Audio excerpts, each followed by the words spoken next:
Le quintet célèbre les noces d'argent de la Déclaration des Nations Unies sur les défenseurs des droits humains. L'occasion pour Miguel Hueto, Landry Adelakun, Romaric Zissou, Konaïd Akwedenoudje et Fréjus Atindoglo de célébrer par anticipation avec les participants les 115 ans de la Déclaration universelle des droits de l'homme. Nous sommes heureux de la concrétisation de cette activité dont l'objectif, vous l'avez compris, est de célébrer deux instruments majeurs, mais aussi de lancer un appel aux acteurs étatiques de notre pays afin que les défenseuses et défenseurs des droits humains, communément appelés DDH, soient reconnus et protégés par le cadre légal national. Notre liberté et notre croyance au quintet, c'est véritablement de faire en sorte que les droits humains soit la chose la mieux partagée, connue par tous et par toutes, revendiquée par tous et par toutes, en situation d'injustice ou pas. 25 ans, ce n'est pas petit. La Cour, dans son fonctionnement, essaie de garantir la liberté des droits publics et la liberté des droits humains. Je tiens à ce que les participants puissent être concentrés pour suivre cet atelier. Mécanisme de protection des droits humains, facteurs juridiques, base de décision de la Cour constitutionnelle, entre autres sujets abordés par les panélistes. N'oublions pas que quand un dossier vient aujourd'hui, un est déjà venu hier.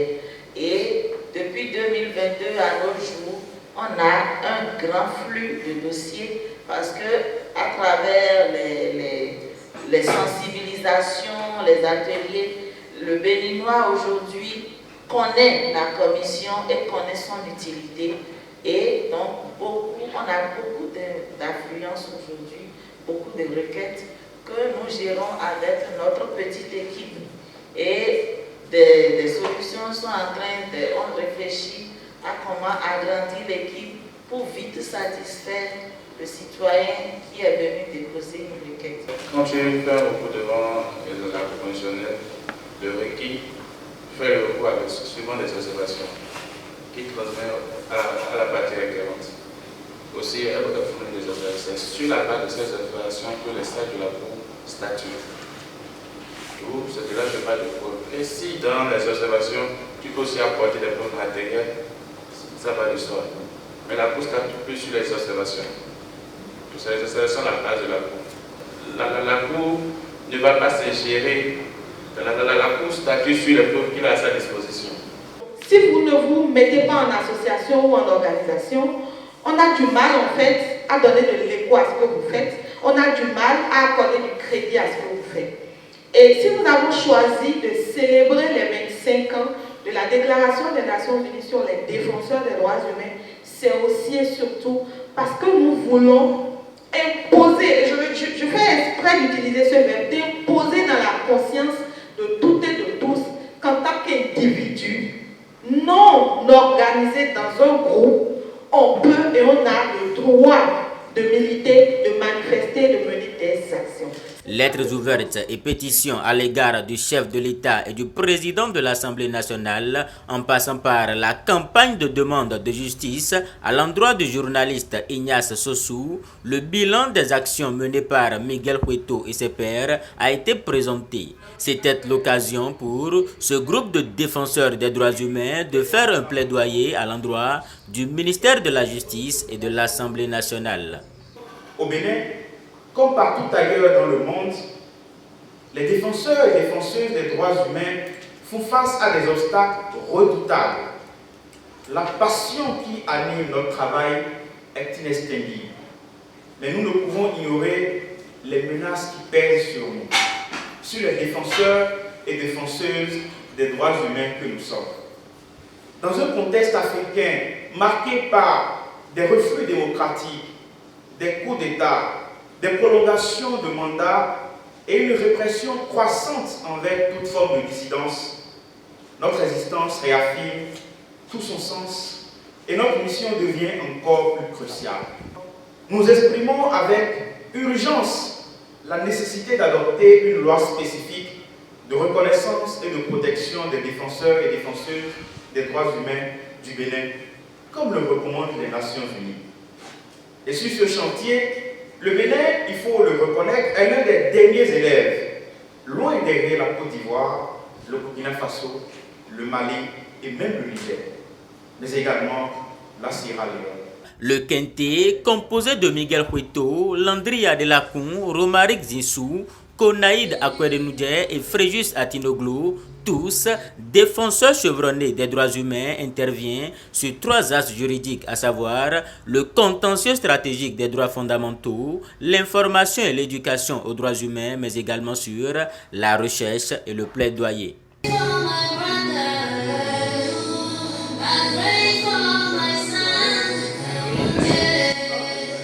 Il s'agit pour nous, en tant que défenseurs des droits humains, conformément à cette déclaration-là, d'abord, individuellement ou collectivement, d'agir pour le respect des droits fondamentaux et aussi d'agir ou d'éviter d'agir pour empiéter sur les droits des autres.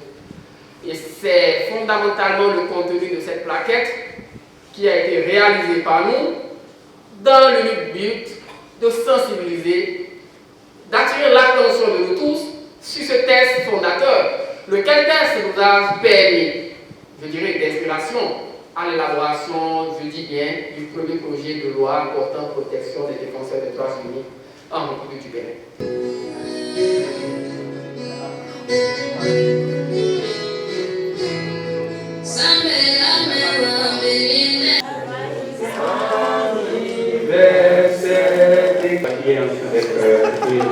De façon solennelle, ce gâteau qui consacre définitivement la célébration ici même. Nous avons décidé de fêter les 25 ans de cette année-ci pour davantage attirer l'attention de notre État sur la nécessité d'accélérer le processus d'adoption de la loi portant protection des défenseurs des droits humains en République du Bénin. Et donc c'est une belle occasion et nous voudrions que nos autorités puissent déjà, à travers leur bonne volonté qu'elles ne cessent de manifester, continuer quand même dans cette lancée afin que peut-être les prochaines années nous ne serons plus là à faire un plaidoyer dans le cadre de l'adoption de cette loi-là. Les objectifs visés, on peut dire que d'une manière ou d'une autre, ils sont atteints parce que, primo, l'activité s'est déroulée. Et cette date du 29 août 2023 rentre désormais dans l'histoire d'une génération qui ne demande qu'à voir les droits humains se réaliser dans notre pays. Secondo, au regard des échanges, nous avons compris qu'il y a vraiment une envie forte de libérer davantage la parole, de faire en sorte que chacune puisse s'exprimer, crier comme bon lui semble quand il ou elle a mal, quand ses droits sont lésés. Et tertio, pour finir, les objectifs sont atteints parce que pour nous, le quintet, c'est un peu comme une porte que nous venons d'ouvrir. Ça fait des années que nous travaillons individuellement et avec le temps collectivement. Aujourd'hui, nous venons donc d'ouvrir cette porte-là à double tour. Elle est désormais donc grande ouverte, comme une lucarne sur les actions qui pour nous seront les prochaines.